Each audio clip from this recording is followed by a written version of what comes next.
first bullet tore through Callissa Monroe's shoulder before the crack of the rifle even registered. The second followed a heartbeat later, shredding the strap of her yellow delivery backpack and burying itself in her side. The third shattered her rib, the fourth ripped through her thigh. The fifth grazed her temple, sending her vision into a white-hot kaleidoscope of agony and asphalt. But none of that mattered.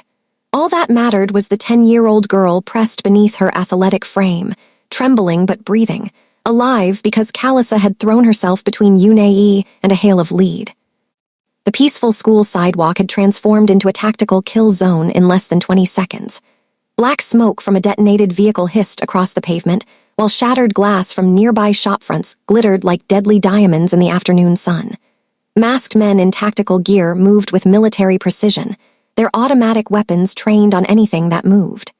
Park Dong-hyeon's security detail was scrambling, caught completely off guard by the brutality of the street ambush. Callissa had seen the danger 60 seconds before it arrived. She'd been locking her bike, mid-shift, when something in her gut twisted with a recognition she hadn't felt in years. A familiar dread from a past, spent navigating the violent edges of the city. The black sedan idling too long at the corner, the construction workers who hadn't touched a tool all morning, the calculated silence that usually preceded a storm. See the danger before it sees you, her father's voice echoed in her fading consciousness. It's the only way people like us survive. She had survived the streets. She had survived a life of being invisible, a black delivery girl weaving through a world that looked through her rather than at her. But survival had taught her to recognize the signature of violence, and when the first window exploded inward, her body had moved on pure, sacrificial instinct.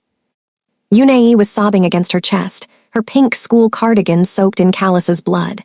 The pain was distant now, replaced by the strange, floating sensation of shock and organ damage. Across the smoke-filled chaos, Park Dong-hyeon, the winter dragon, fought like a demon unleashed.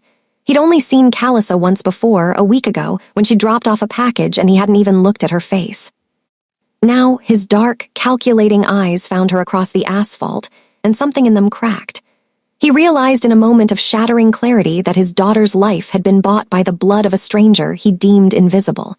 He moved with terrifying speed, clearing the remaining attackers before sliding across the blood-slicked pavement to her side.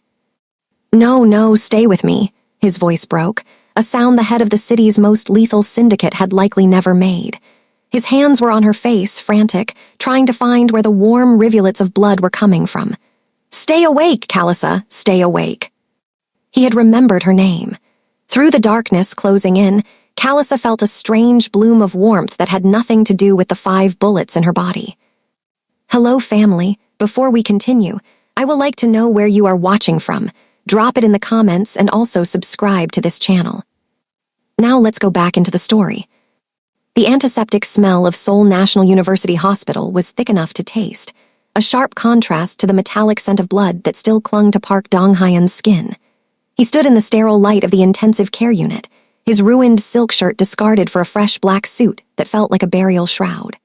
On the other side of the reinforced glass, Callissa Monroe lay tethered to the world by a spiderweb of plastic tubing and the rhythmic, haunting hiss of a ventilator. She looked fragile, her deep brown skin turned ashen, yet the heart monitor sang a steady, stubborn tune of survival.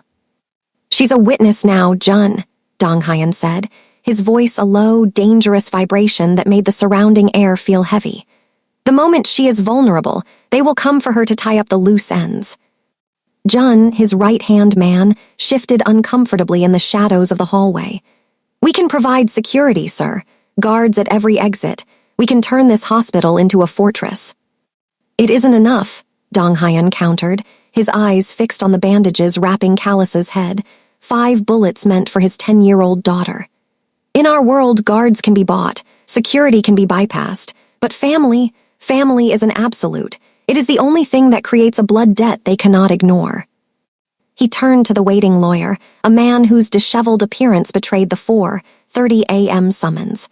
The emergency marriage documents, are they ready? The lawyer, Attorney Lee, swallowed hard, his hands trembling as he adjusted his glasses. Sir, under the emergency legal provisions for high-risk witnesses, we can perform the ceremony. Given the imminent threat to her life and her lack of local kin, your status as her legal protector allows for a binding union. But she is unconscious, Mr. Park. That is what power is for, Lee. To do what others say cannot be done, Dong Hyun replied, his tone as cold and final as a closing casket. They entered the room with the quiet precision of a tactical team. The only guests were the humming machines and a judge who looked like he'd rather be anywhere else on Earth. Dong Hyun stepped to the side of the bed and took Callus's left hand. Her fingers were cool, her palm calloused from the handlebars of a delivery bike and the grit of a life spent working for every cent, hands that had caught his daughter when the world exploded. He slid a platinum band onto her finger, a simple, heavy thing that felt like a shackle and a shield all at once. The judge began the recitation, his voice a frantic whisper against the backdrop of the city's early morning ambulance sirens. When the moment came for Callus's response, Dong Hyun did not hesitate. He took her limp thumb, pressed it against a dark ink pad, and then firmly onto the signature line of the marriage certificate. By the power of the Republic of Korea, I pronounce you husband and wife, the judge stammered. Dong Hyun leaned down, his face inches from hers. He didn't kiss her lips. He pressed a solemn, lingering vow against her forehead. You're safe now, he whispered, the words intended only for her subconscious. I've given you my name, my resources, and my war. No one touches a park and lives. He stood up, his height filling the small room with a sudden, suffocating authority. Jun, file the papers with the ministry immediately. Triple the guards. If a single person without park clearance enters this floor, kill them. He looked back at the woman who had traded her blood for his daughter's life. She was no longer a stranger, no longer the help, and no longer invisible. She was the new queen of the Kang Syndicate, and the world was about to find out exactly how much that cost. The darkness didn't lift all at once. It peeled away in agonizing layers of white-hot pain and the rhythmic, clinical hiss of a ventilator.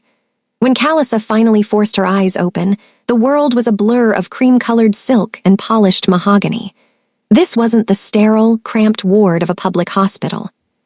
She was lying in a bed that felt like a cloud, draped in linens that cost more than her delivery bike, but the heavy weight in her chest and the fire in her thigh reminded her of the sidewalk, the shattered glass, and the 5 bullets that had hunted her down. Her hand twitched, hitting something cold and metallic.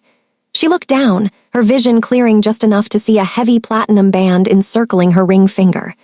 Panic, sharp and cold, surged through her, spiking her heart rate until the monitors beside her began to wail in protest. Easy, Zara, a voice rumbled from the shadows. You're safe. Park Dong-hyun stepped into the light. He had discarded the blood-soaked suit from the street, appearing now in a crisp charcoal blazer that made him look less like a demon and more like the king of a corporate empire. Where is the girl? Where is Yunei? Callus's voice was a shredded whisper, her throat feeling as though she had swallowed glass. She is safe. Because of you, he said, his dark eyes tracking the frantic movement of her pupils. He leaned forward, his presence filling the room until the air felt thin. But you need to look at your hand, Callissa, and you need to listen. What is this? She rasped, lifting her hand with trembling effort to show him the ring. What did you do while I was out? I made you a park, he said, his voice flat and devoid of apology. We were married 3 days ago. It was the only way to move you into this wing, the only way to grant you the full protection of my name. The outrage hit her before the pain could. You married me, without my consent. You took my life while I was unconscious. She tried to sit up, her muscles screaming in rebellion as her survival instincts, forged in the violent neighborhoods of her past, flared into a desperate, trapped heat. I am not your property. I am a delivery girl from the streets, not a pawn for your MAFIA games. In my world, there is no such thing as a delivery girl anymore, Dong-hyun countered, his jaw set in a line of iron. There are only family members and targets. By saving my daughter, you became a target to whoever ordered that hit. You are the only person who saw their faces. Without this ring, you are a witness to be disposed of. With it, you are an empress. I don't want to be an empress, she spat, though the effort made her dizzy. I want my life back. Your life ended the moment you took those bullets, he said, stepping closer until he was looming over the bed. He reached out, his fingers stopping just short of her face. And if you think I'm being dramatic, look at the monitor on the wall. He gestured to a small security screen. In the hallway, 3 men dressed as orderlies were moving with a precision that had nothing to do with medicine. They were checking doors, their hands hidden in the pockets of their white coats where the unmistakable silhouettes of silenced pistols rested. "They've been trying to find this suite for 24 hours, Dong Hyun whispered, his eyes never leaving the screen. "They don't care about your pride, Kalisa. They only care that you're breathing. My men are waiting at the end of that hall to end them, but they are only there because you are Mrs. Park." Kalisa watched the screen, her breath hitching as the reality of her gilded cage settled in. The silk sheets no longer felt like a luxury, they felt like a shroud. She looked at the man who had bought her life with a ring and realized she had traded the dangers of the street for the lethal complexities of a palace. "So," she whispered, her gaze meeting his with a defiance that hadn't quite died, "what happens when the orderlies are gone?" "Then," he said, a ghost of a predatory smile touching his lips, "we find out who sent them." The heavy silence of the luxury suite was broken by the soft click of the door and a small, hesitant shadow that darted across the mahogany floor. Yunei didn't wait for permission. She scrambled onto the edge of the cloud-like bed, her small hands clutching the hem of Kalisa's silk covers as if they were a lifeline. The 10-year-old was still wearing her pink school cardigan, now clean of the blood, but wrinkled from days of refusing to leave the hospital wing. "Daddy said I had to go home to sleep," Yunei whispered, her large, glassy eyes fixed on Kalisa's bandaged face with a desperate kind of hope. "But if I go, you might disappear again, like my real mom." Kalisa felt a sharp pang in her chest that had nothing to do with the bullet wounds. She looked at the child she had bled for, the stake in a game she hadn't known she was playing, and saw the same raw vulnerability she used to see in her own reflection back in the neighborhoods where children learned to duck before they learned to read. "I'm not going anywhere, kid," Kalisa rasped, her voice still sounding like crushed velvet. She reached out, her fingers brushing the girl's hair with a tenderness that surprised them both. "But if you're going to stay here, you need to learn how to keep those eyes open. No more crying when the world gets loud. You understand?" Yunei nodded solemnly, wiping a stray tear with her sleeve. "Stronger than Daddy." "Different kind of strong," Kalisa corrected, her mind flashing back to the black sedan she had spotted 60 seconds before the glass shattered. She pointed toward the ornate, heavy curtains that masked the floor-to-ceiling windows. "Tell me, Yunei, without looking, how many men are standing outside that door right now?" The girl blinked, confused. "I don't know, 3. "Listen to the floorboards. Listen to the way the air changes when a door opens at the end of the hall," Kalisa said, her tone shifting into the rhythmic, instructional style of a survivor. "There are 4. One has a heavier step, that's Junhee's the anchor. The others are shadows. You never watch the person in front of you, you watch the space they're trying to hide." For the next hour, the gilded cage transformed into a classroom of shadows. Kalisa taught the girl the signature of violence, how to spot the car that's been idling too long, the gardener who doesn't know how to hold a rake, and the absolute importance of the blind spot in a security camera's sweep. She was giving Yunei the only inheritance that mattered in their world, the ability to see danger before it saw her. Park Dong-hyun watched from the doorway, his silhouette framed by the dim hallway light. He had come to discuss security rotations, but he stayed silent, watching the black delivery girl he had claimed as his wife pass on the tactical training he hadn't realized she possessed. He saw the way his daughter's posture straightened, the way her fear began to calcify into a sharp, focused awareness. He realized then that Kalisa Monroe wasn't just a shield he had bought, she was a teacher for the war to come. As the two of them sat on the bed, the survivor and the air, the electricity in the room crackled with a new, dangerous purpose. Kalisa wasn't just protecting a child anymore, she was forging a weapon. "Again," Kalisa whispered as a soft footfall echoed in the hall. "Who is it, Yunei, and what are they carrying?" The girl went perfectly still, her eyes narrowing just like the winter dragon. "It's Jun," she said clearly. "And he's bringing your medicine, but he's walking fast, something's wrong." Kalisa's gaze met Dong-hyun across the room. The gilded cage was no longer just a prison, it was a fortress, and its newest sentry was only 10 years old. The shadows in the suite deepened as the late afternoon sun dipped behind the Seoul skyline, casting long, jagged lines across the floor that looked like bars. Yunei had finally succumbed to exhaustion, curled into a small, peaceful ball at the foot of the bed. Park Dong-hyun remained by the window, his silhouette motionless against the glass, a man who looked like he had been carved from the very ice he was named for.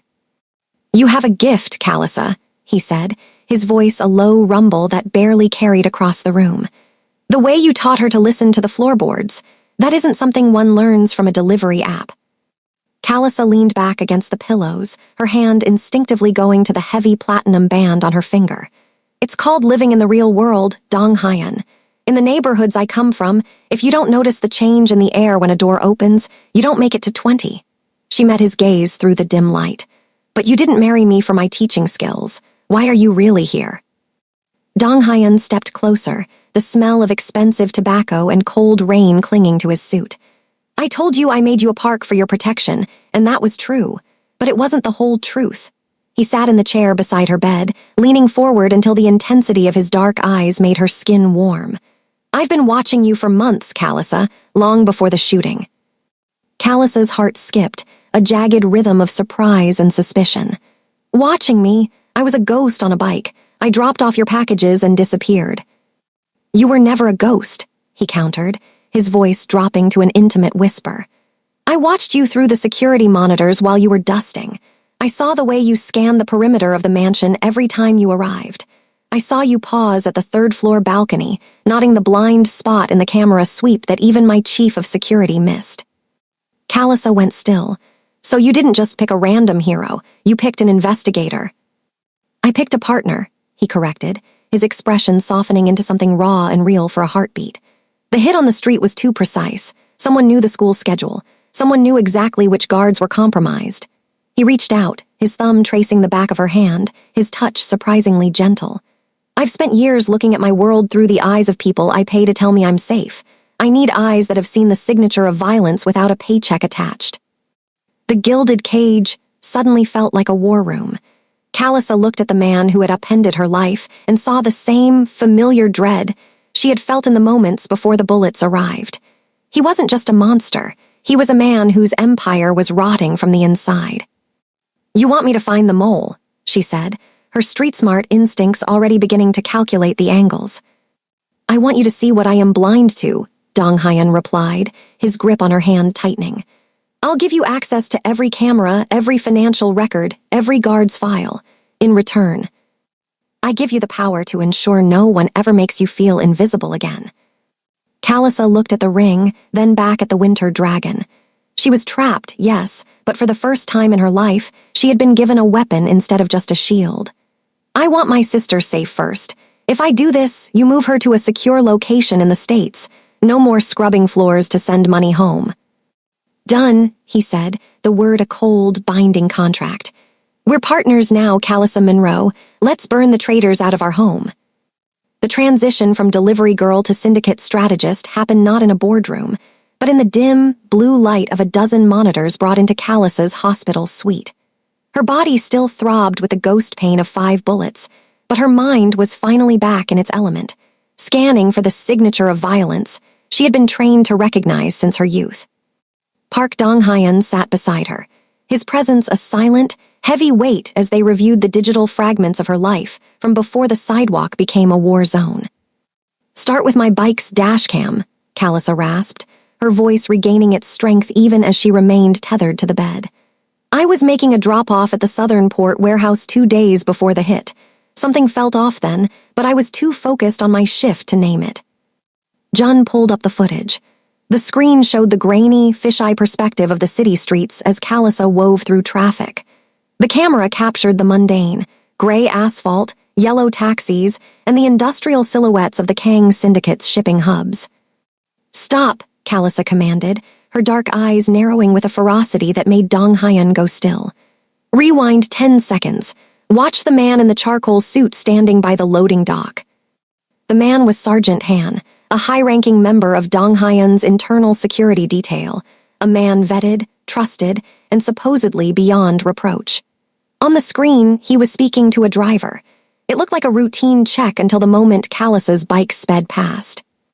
"There," Callisa whispered, pointing a trembling finger at the screen. "Look at his left hand." As the delivery bike passed, Sergeant Han didn't just check a clipboard. He raised 3 fingers to his lapel, followed by a quick, sharp tug at his earlobe. It was a gesture that lasted less than a second, a signal so subtle it would have been dismissed by anyone who hadn't lived in a world where a hand movement could be a death sentence. "He's confirming a position," Calissa explained, her nursing training allowing her to keep her heart rate steady even as the monitors began to beep. "I saw the same gesture in a neighborhood hit back home. He wasn't talking to the driver. He was signaling a spotter in the building across the street." Dong Hyun leaned closer, his jaw tightening until the bone seemed ready to snap. He recognized the signal now, a code used by his own tactical teams, repurposed for his destruction. "Han has been with me for 10 years. He has access to my daughter's school schedule. He has access to the blind spots in the mansion." The gilded cage suddenly felt like the center of a spider web. Calissa looked at the man she had married out of necessity and saw the winter dragon truly emerge. The vulnerability he had shown earlier was gone, replaced by a cold, absolute fury. "You were right, Dong Hyun," she said, her gaze returning to the monitor. "You were blind to him because you saw a brother. I only saw a man who didn't want to be seen." Dong Hyun stood, his hand lingering on Calissa's arm for a moment, a gesture of genuine partnership that transcended the platinum ring on her finger. "Jun, bring Han in, quietly. I want to know who is holding the leash of a man I thought was loyal."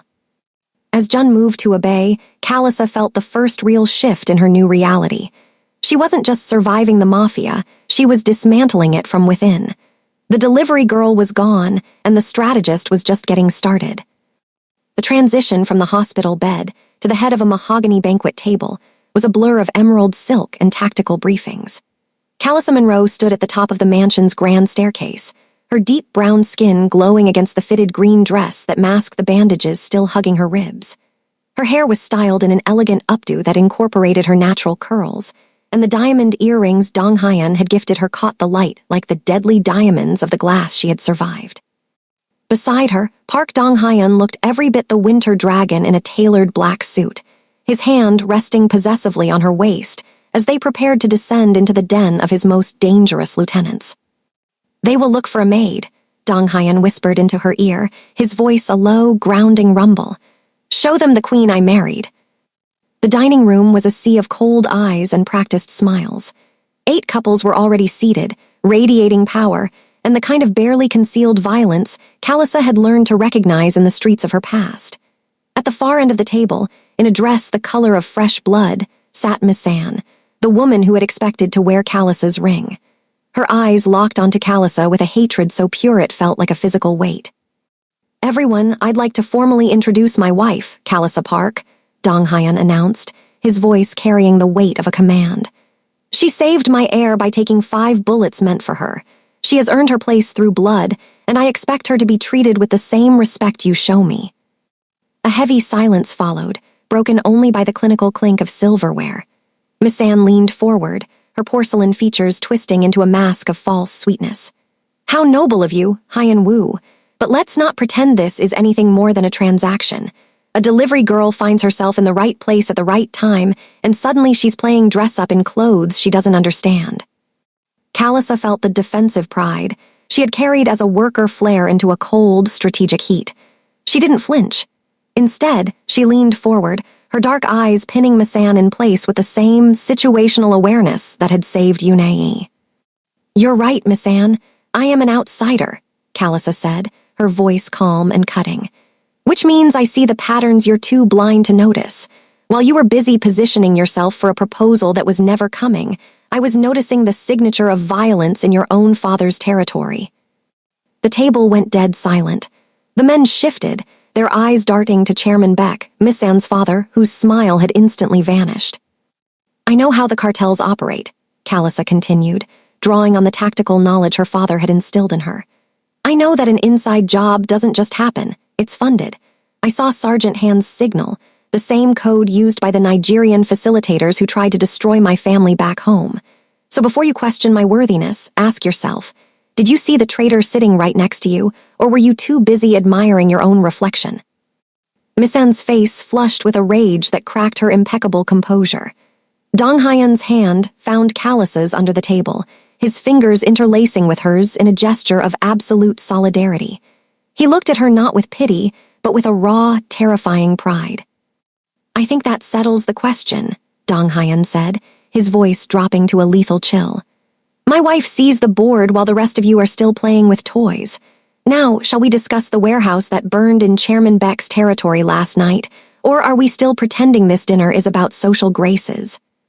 In that moment, the status inversion was complete. The delivery girl had vanished, replaced by a woman who understood the language of blood better than anyone in the room. The transition back into the world of asphalt and exhaust was as jarring as it was necessary. Callissa stood in the mansion's garage, staring at her old yellow insulated delivery backpack, a relic of a life that felt decades away. Her wounds were still healing, the 5-bullet scars across her body acting as a constant, pulsing reminder of the cost of her visibility. But Dong Hyun had been right. The gilded cage was a blind spot. To find Seo Yun, the maid who had fled after confirming the hit, Callissa had to become a ghost again. "You go nowhere without Jun and a full team," Dong Hyun had commanded, his eyes reflecting a war between his need to protect her and his respect for her tactical mind. Callissa ignored the diamond earrings and the silk, pulling on her worn dark work pants and the red delivery shirt that now felt like a uniform for a different kind of war. The neighborhood in Busan was a maze of narrow alleys and leaning tenements, the air thick with the smell of fried street food and coal smoke. Callissa moved with the practiced ease of a woman who had spent months in invisible servitude.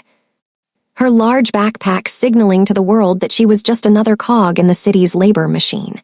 She spotted Seo Yun at a modest hotel front desk, the girl's eyes darting with the same familiar dread Callissa had felt on the day of the shooting. "I'm not here to hurt you," Callissa whispered, leaning over the counter as she caught the girl's trembling hand. "But I know they threatened your brother. I know the money came from an account linked to Chairman Beck." Seo Yun's face went ashen. "You don't understand. Their reach is everywhere. You got out by becoming untouchable through marriage, but I'm already dead." Before Callissa could offer the winter dragon's protection, the hotel's glass doors exploded inward in a spray of deadly diamonds. 3 men in dark suits stormed the lobby, their automatic weapons trained on anything that moved. The ambush was too precise. The attackers hadn't been looking for the maid. They had been waiting for the delivery girl. "Get down!" Jun's voice crackled in Callissa's earpiece as the room transformed into a war zone. Callissa didn't freeze. She grabbed a fire extinguisher from the wall, her body moving on pure, survival-trained instinct. She sprayed a wide arc of foam to blind the lead attackers, then launched the heavy canister with the compact, athletic strength of a woman used to physical work. The impact sent the man sprawling just as Jun's team moved in to neutralize the threat with cold efficiency.